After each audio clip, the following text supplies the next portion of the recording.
دیکھیے جو موضوع ہے ان تقاریر کا اطاعت قائم آل محمد، تو جو قائم کا لقب ہے وہ منسوب ہے ہمارے وقت کے امام کی ذات کے ساتھ، اور میری ہمیشہ کوشش ہوتی ہے کہ اپنی مجالس میں تذکرہ امام زمانہ ہوتا رہے، ان کی معرفت بڑھتی چلی جائے، ان کے ساتھ تعلق مضبوط ہوتا چلا جائے۔ تو اس سال بھی جو موضوع ہے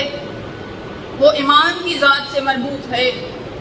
کہ اطاعت، ان کی اطاعت کس طرح سے کی جائے، کس طرح سے اس کا حق ادا کیا جائے، کیا اطاعت کے حقوق ہیں۔ تو جہاں پہلے علی کا تذکرہ ہوتا رہے گا، جہاں پہلے علی کا تذکرہ ہوتا رہے گا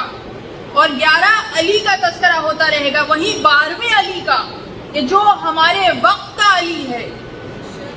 اس کا تذکرہ مستقل ہوتا رہے گا۔ اور موضوع اپنی جگہ ہے، اس سے متعلق بہت اہم نکات میں اپنے ساتھ لے کر آئی ہوں، لیکن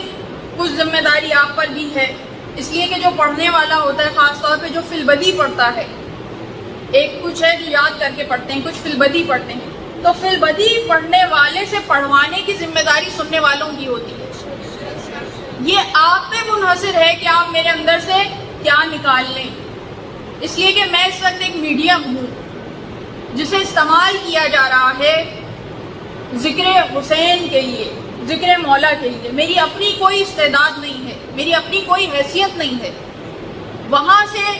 سنوایا جا رہا ہے، آپ کو سنایا جا رہا ہے، اور آپ جس انداز میں سنیں گے اسی انداز میں آپ کو ملے گا۔ یہ آپ پہ منحصر ہے کہ آپ اندر سے کیا نکال لیں۔